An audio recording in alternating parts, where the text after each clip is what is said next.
What's up, duelists? Today I'm playing Trash Princess. It's a classic Edison format deck. It was around a little bit before the Edison format, where you played triple debris dragon and just like this kind of titanial spam. You didn't really play the quick draw stuff. That was kind of a later addition after the shonen, but yeah, I mean, it's still one of my favorite decks still. You know what? I think it's my favorite deck of all time. Really, actually. It's my favorite deck in Edison format. Let's be honest. Yeah, it's gotta be like top one probably, top one best deck in Edison format. Yeah, that sounds about right. Anyway, if you guys like these kind of videos, I mean, leave a like. I would love to see like 700 likes. That'd be crazy. My world record likes right now is like 250 something. But if we could break that, like if we could get to 300, I know you guys could do it. I know you guys can do it. Bit of a deck explanation. It's pretty straightforward. It's like a slower kind of grindy advantage deck where you try to abuse dandelion tokens.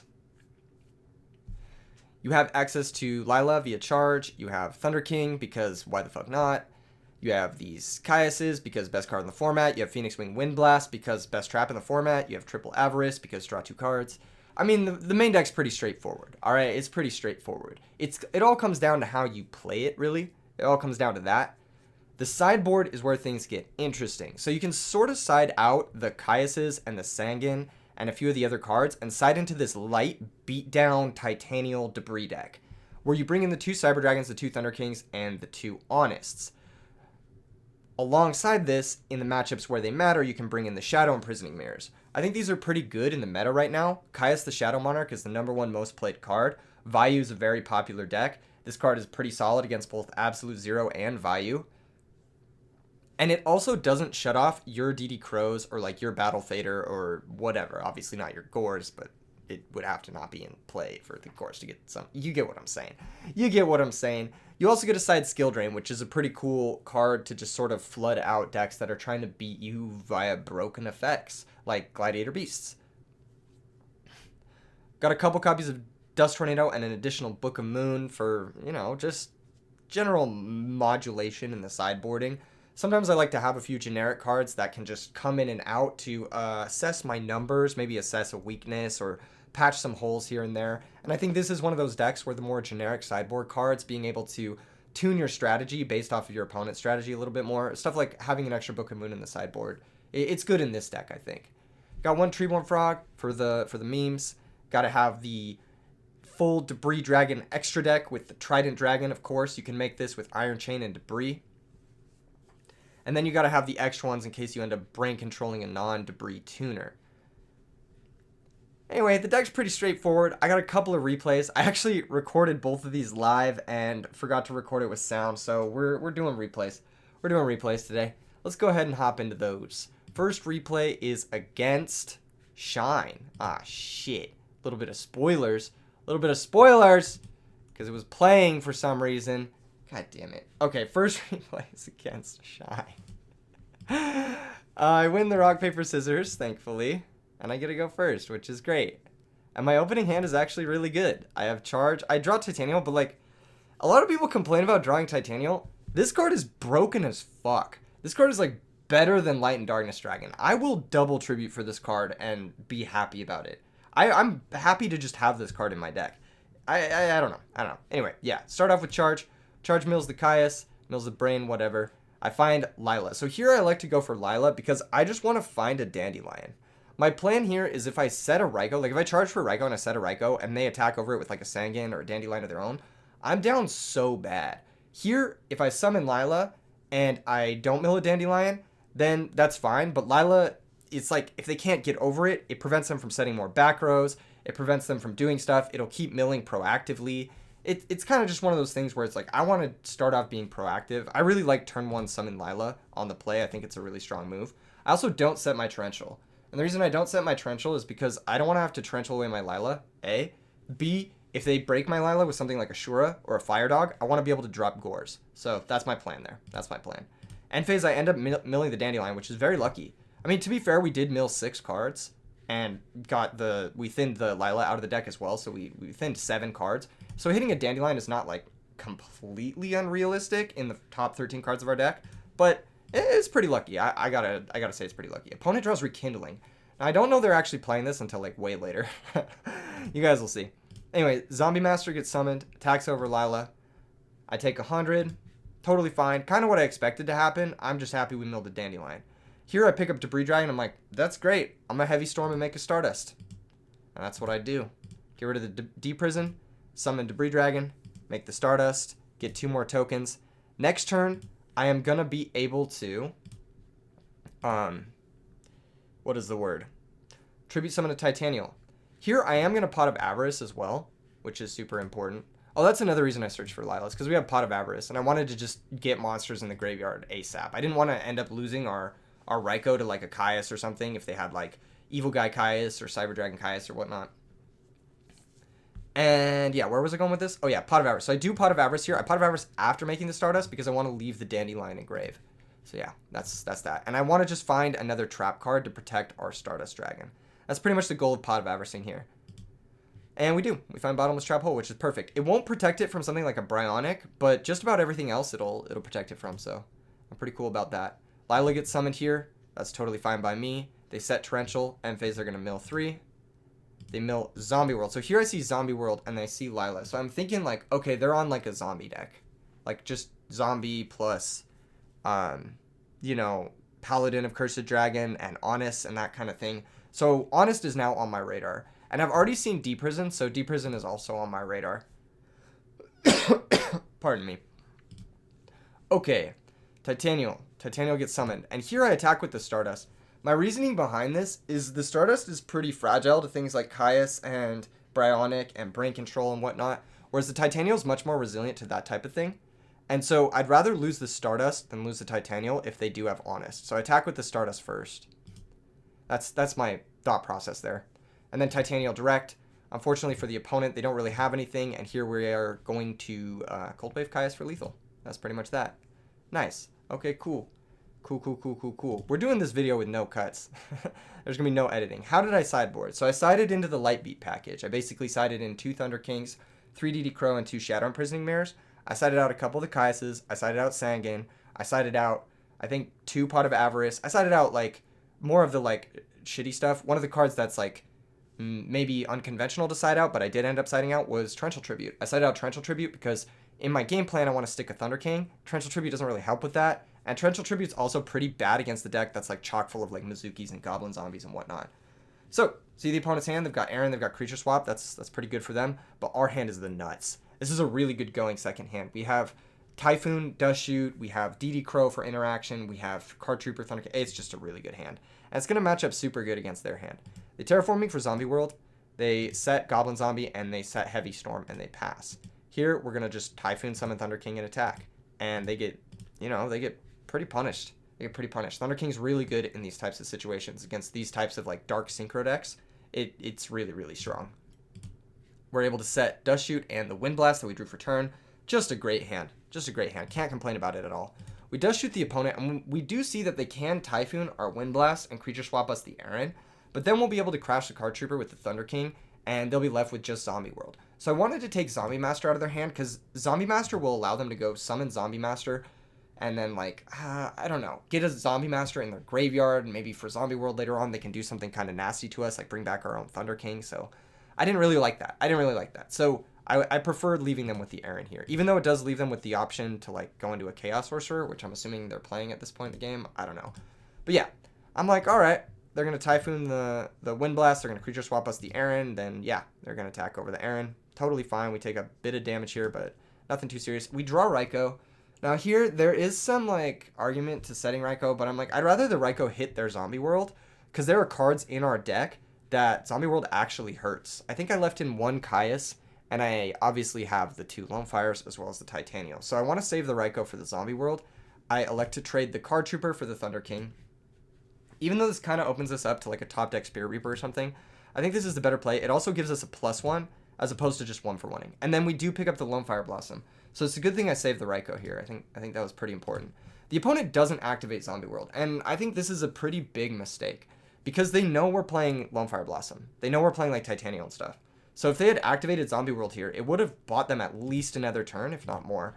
So here we set Raikou because I know they have Zombie World, and I don't want them to be able to do something like... Oh, what is that? See, this is what happens when I don't edit videos. I don't have time to edit today, unfortunately, but yeah. There's a reason why I set the Raikou here and not summon Lone Fire. I wanted to play around Creature Swap. That's what it was, Creature Swap. So if they topped Monster plus Creature Swap, I wanted to play around that. Yeah, pretty much. But they don't even activate the Zombie World here, which is fine. We had set the Raikou to kind of play around it. Go ahead, Lone Fire twice, get the Titanial, attack direct. Oh, I also wanted to play around Gores. If they had top decked Gores, because I was thinking, why wouldn't they activate the Zombie World? Maybe it's because their draw was Gores. So if I go Lone Fire, Titanial, and don't attack, it's pretty bad. It's better to just set the Raikou in that instance. This way, on the following turn, I can actually attack with the Titanial and be able to flip the Raikou into their Gores if they do have it. That's what I was thinking. Okay, it's coming back to me now. It's coming back to me now. All right, yeah. So we attack, pass the turn. They pick up DD Crow. They set DD Crow. They set Book. We pick up another Raikou, which is just great. Here we flip Raikou, target the back row. They book the Titanial. We're able to just flip the Titanial back up. We're going to attack their set monster with the Titanial, attack directly with Raikou, set another Raikou, and then just be in a commanding position. Flamvel plus Zombie World, a lot of bricks in your deck, and yeah, it's coming back to bite you here for sure. Definitely a problem. And then this Wind Blast is just going to be the time walk we need in order to win. They set a back row. We use Wind Blast to target down that, and then on our turn, we're going to be able to tribute summon Gores and win the game. That's pretty much how it's going to go down. And I think Shine is going to concede here. So, GG Shine. And thanks for the love. Really appreciate it. Really kind stuff from user Shine. Shoutouts to him. All right, or them. Shoutouts to them. Next opponent is Rizugami. So I played against Rizugami earlier, and I kind of sacked him with Lightstorm, let's be honest. And he left mid-match. So I'm like, hey, you're not going to leave mid-match, right? I got to get a recording for this video, right? And he's like, nah, that was because of my class. So I'm like, all right, yeah, fair enough. So he's playing Blackwings, and I'm playing this, and he's playing more the traditional Blackwings, not necessarily the newer build that I have posted on the channel. If you guys haven't checked out my updated version of Blackwings, definitely check it out. I think it's very good. Anyway, we win the die roll again, which is just great. And here we have a lot of different options. I actually like to go for this play, which is set not Heavy Storm, set Bottomless, set Wind Blast. I know this may seem weird, but I don't want to set the Solemn just yet, because if they Heavy Storm, I think I'm just going to let it resolve. I want to save the Solemn for later on to protect my own Heavy Storm from resolving. Or to protect my Heavy Storm, from getting negated. That's what I mean. Not from resolving, of course. From getting negated. So yeah, I just set these two cards, and I'm like, Bottomless is really good on the first turn because it stops their first play or whatnot. And then Wind Blast is good because it can just hit back rows if I need to, and it can get our Dandelion in the grave and get us tokens and whatnot. So here, they top deck Shura, they summon Shura, we Bottomless, and yeah, I mean, that's that. They could have done a lot of different things here to not just summon their monster into Bottomless. They could have actually set their 3 back row and, like, just set Shura. Next turn, if they flip summon Shura, there's a very good chance I'm not Bottomlessing it because I don't want to lose to fucking Icarus attack or whatnot. They could have done a couple different things, but yeah, they get Bottomless, which is fine. I mean, their hand, it's not too bad for them if it gets Bottomless. They could have also summoned Kalu, but that doesn't make a ton of sense, really, like, if you think about it. It's not bad. Like, it plays around Bottomless, but it also gets their Blizzard live for level 5. Yeah, I don't know. They could have played this a couple different ways, but yeah. Anyway, now imagine if this Royal Oppression was what's that card? Phoenix Wind Wind Blast, or if this Deep Prison was a Wind Blast, or if one of these was an Armageddon Knight. This hand would have been insane. That's what I'm saying about the Armageddon Knight version of Blackwings. You gotta try that build out. If you haven't yet already, it's very good. It just turns all of your hands on, and it makes it so that you don't lose to, like, common back row like this. They set their Bottomless, they set their Oppression, and they set their Deep Prison. So here I'm like, they've got to have Starlight Road, right? So what am I going to do? I'm just going to set Solemn and pass. I'm going to try to resolve this Heavy Storm with our Solemn backup. Basically what my game plan was from the start. And if they try to go for, like, an Icarus attack or whatever, that's fine. I'll just accept the trade. It's, like, not that big of a deal. They top deck Whirlwind, which is great for us because we're going to be able to Wind Blast their Kalut, pitching the Dandelion. They have no Icarus attack, so they can't really do much here. They could choose to Oppression the tokens coming out. They could have chose to do that, but they didn't want to. They didn't want to, which, I don't know why they didn't. I'm going to be honest, I don't know why they didn't. I would have probably let it resolve, but I don't know why they didn't. That's something I'm curious about. Anyway, yeah.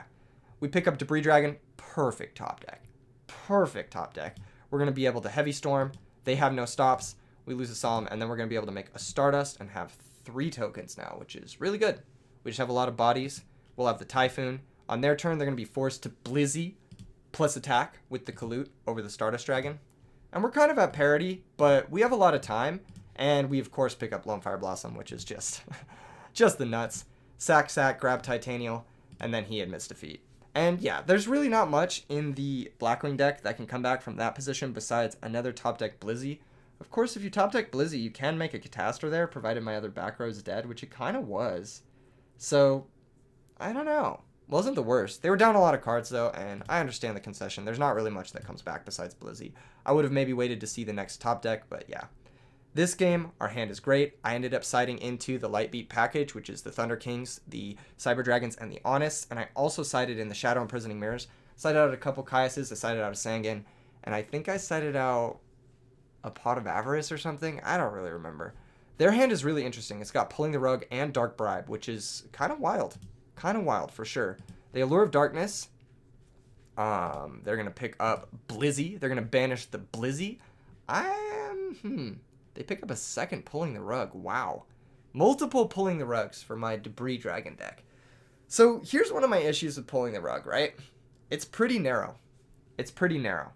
And it's not bad, right? It's not a bad card. When it's good, it's very good, obviously, when it's stopping Caiuses.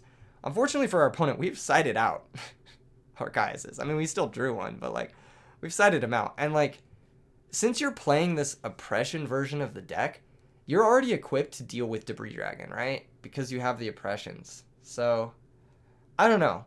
I don't know if bringing in 2 Pulling the Rugs against my deck is really a good thing. It only stops Debris Dragon and Caius. That's the only thing it stops. Maybe you bring in 1, but bringing in 2 seems like maybe a little too much. I feel like you only bring in 2 against, like, dedicated Monarch decks or, like, Gadget Machina. That's pretty much it. Opponent's going to set 3 cards. They've got Dark Bribe to protect them from Heavy Storm, but I'm just like, fuck it. We're going to Foolish Dandy. I drew Space Typhoon, which is just great. Just really, really great. Because this is going to allow me to make my play into Oppression, which is kind of what I'm trying to proc from the opponent here, is proc and Oppression. I'm like, I'm going to Foolish the Dandy. Maybe they have an Oppression. No Oppression? All right, fine. Lone Fire Blossom? Maybe they have the Oppression? No Oppression. All right, let's just sack the other token, go grab Titanial. And then here, I don't need to play into Mirror Force, so I'm just not going to. I'm going to set the Typhoon, and I'm just going to pass. Not going to attack at all.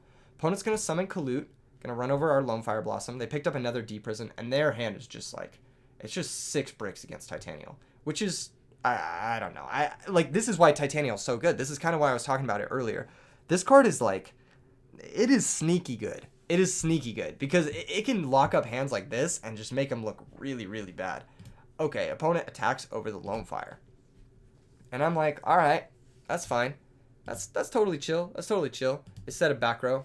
Now here, I want to summon Card Trooper, right?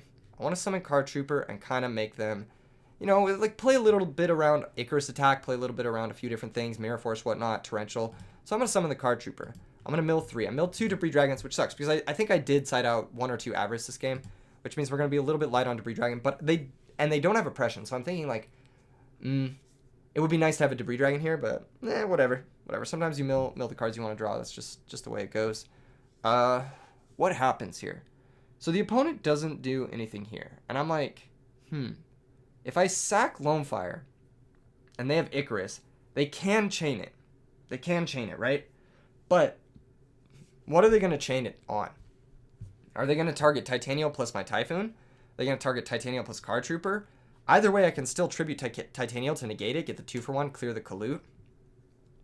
This way I can also play around Kalut by attacking into the Kalut. Play around Kalut in hand, I should say. Yeah, pretty much. So I'm like, if I sack the Lone Fire, go get my other Dandy, do I really lose anything here? And I'm like, no, not really. Let's just go for it. So I go for it, and the opponent, he thinks for a moment. Or they think for a moment. He's like, maybe I want to do something in response to this Lone Fire. And he's like, nah, I'm still fucked. But in hindsight, could they have done something in response to it? No, they really couldn't have, because they just book the Titanial and then I just flip it. Yeah, they can't really do anything. They're just boned. They're just big boned. Fucking wrecked, dude. This is a really, really unfortunate draw. Double pulling, double Deep Prison plus book, plus bribe against Titanial Dandelion. That's so rough. Here we tribute Titanial. And here they actually chain book to save them life points. I don't think they should have done this.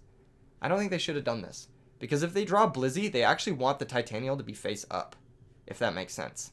So this is a bit of a misplay. Also throws away the book for just 2,800 points of damage, which I don't think is that great. We're going to get our 2 tokens. They're going to take 500 with the card troop over the Kalut. And then main phase 2, I actually am going to flip the Titanial, because if they have Catastor, I'm just like, I have Caius for it anyway, so I'm not too worried. And yeah, that's pretty much that. Or if they have, what is it? Blizzy for Catastor. I think that's what I said, right? Did I say Titanial? I'm not sure. I'm not editing this. That's it. And then they top deck Royal Oppression after that's all said and done. Which is funny. I mean, it's kind of fitting. But yeah, this is another reason why I don't like this Royal Oppression, Deprison stuff. It doesn't interrupt stuff when it's happening to you. I much prefer, like, the Armageddon Knight. I much prefer the, like, you know, Phoenix Wing Wind Blast. It's more, like, interruptible. Like, yeah, you're ditching a card, but, like, at least you're interrupting a play at a point where it matters, right? Like, I don't know. They could have done some stuff if these were Wind Blasts, where they, like, attack over the Lone Fire. Wind Blast 1, Lone Fire, Wind Blast the Titanial, and then all of a sudden they're just in the game. Whereas now, I mean, yeah, I don't know. Pulling the rug. The weakness of pulling the rug. Here it is. Don't bring it in when it's, or bring one in, you know? Like, maybe don't bring it in this matchup. You know, maybe not. I don't know. I don't know. Let me know what you guys think. Do you guys side in pulling the rug against Quick Draw or Debris decks? Like, is that something you guys do? Let me know in the comments below. Anyway, hope you guys like this video. I'm not, a little bit less effort than usual, but hey, leave a like, leave a comment, leave a subscribe if you aren't already subscribed. Peace out.